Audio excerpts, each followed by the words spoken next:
across delicate Art Nouveau facades. Black tags mar 18th century marble. Names are keyed into granite landings and wooden windowsills. In the wake of the Velvet Revolution, graffiti has spread like mold along the city's edifices, leaving practically no surface untouched. Here, where old beautiful buildings are the default rather than the treasured exception to times and tropic rule, and where rich architecture belies an impoverished budget, it's impossible to safeguard everything.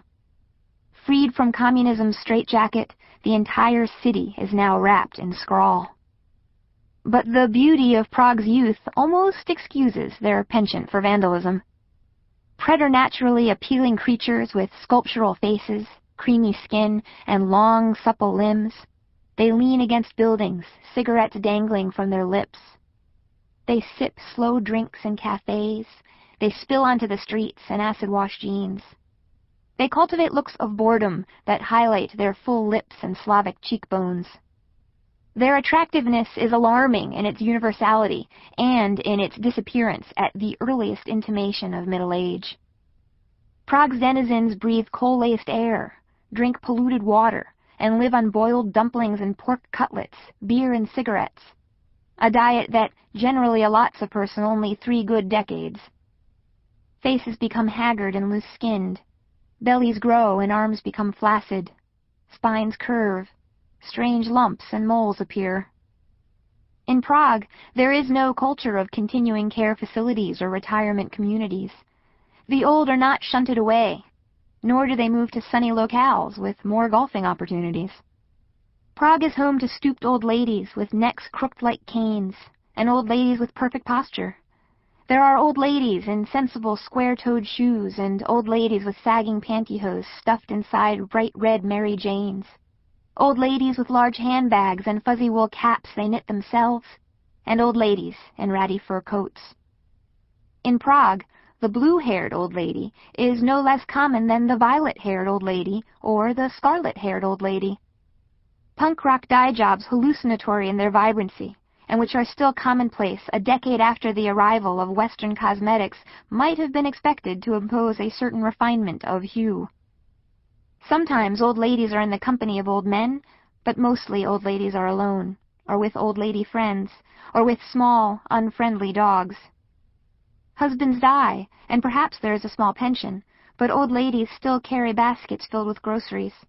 They still make their painstaking way down sidewalks and hold their breath as they risk the first stare of a speeding escalator. The velocity and intensity with which Prague's inhabitants age merely mirrors time's unlikely acrobatics from one city block to the next. A street frequently occupies 2 centuries at once. In the city center, a TGI Fridays inhabits an 18th century mansion. Signs posted on elegant antique street lamps display the word casino in Czech, English, Japanese, and Hebrew. A 14th century boulevard contains a McDonald's, a Pizza Hut, and numerous discos, its sidewalk hucksters proclaiming the virtues of nearby strip clubs. Prague's magpie instincts are not strictly temporal. The mad rush toward westernization has resulted in a spectacular street melange of consumer culture, international tourism, and incipient capitalism.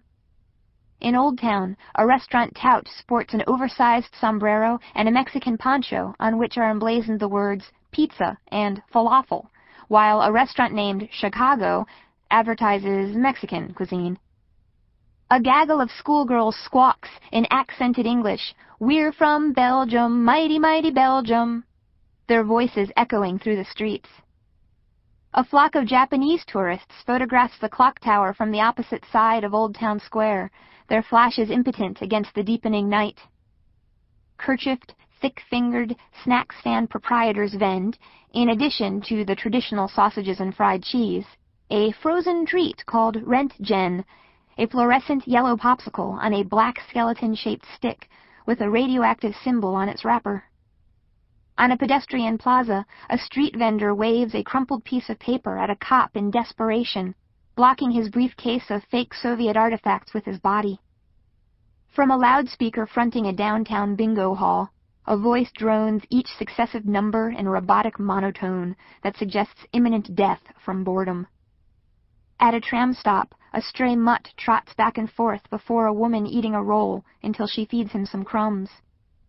Prague's human beggars opt for complete prostration, face down on their elbows and knees, hands proffered in supplication, a square of newspaper tucked under their legs for cushioning, but the dogs have better luck. In the years since communism's demise, gambling has become as common as graffiti. Along neighborhood streets, 24-hour hernas advertise the day's accumulated jackpot on digital street displays, while inside the door, catatonic men feed coins into slot machines. Off-track betting parlors inhabit every major subway station. It's easy to become disheartened. Hopefully, discouragement will cast the gaze downward to Prague's sidewalks. They are not concrete or slate, but marble mosaics that stretch from the city's touristed center to its most ordinary neighborhoods. They are part of the city's fabric, nearly daring to be overlooked. There are never more than 2 colors of stone to a sidewalk, but those colors change. Sometimes the stones are gray and white, sometimes roseate and white, marble cubes the size of children's blocks, forming patterns that shift, block to block, from diamonds to checkerboards to squares of varying size. Who decides the pattern?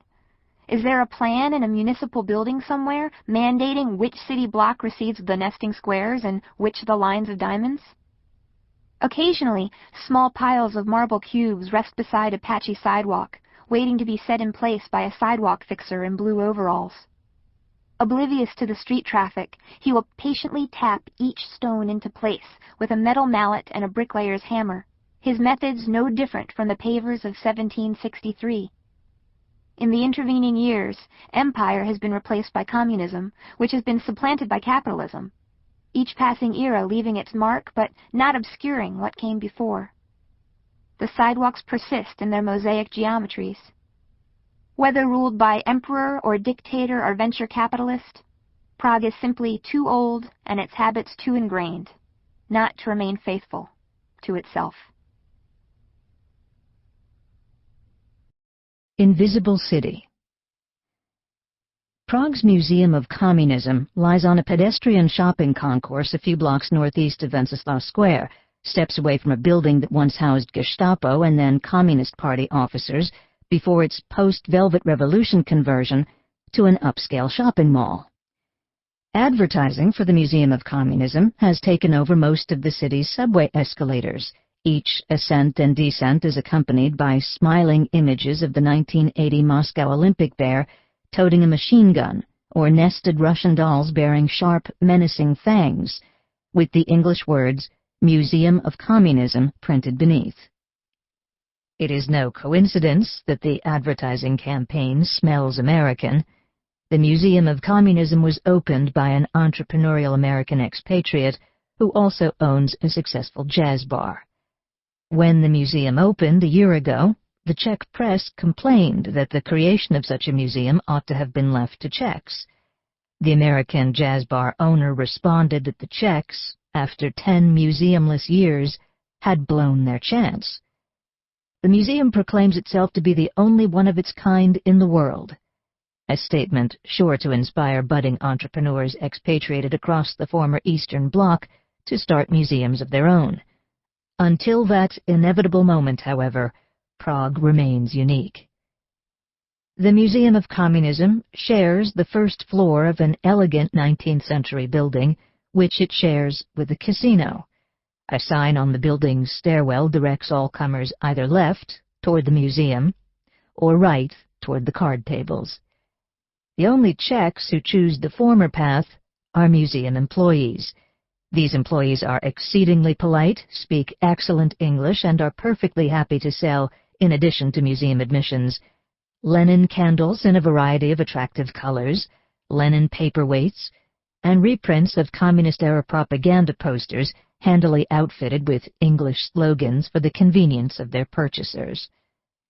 Considering Prague's nascent penchant for tourist traps, in recent years the city has inaugurated a wax museum, a sex machine museum, and a museum of torture instruments. The Museum of Communism is surprisingly restrained. An actual historian was employed in the creation of the museum's careful displays. These trace Czech communism from its national inception in the 1920s to the disintegration of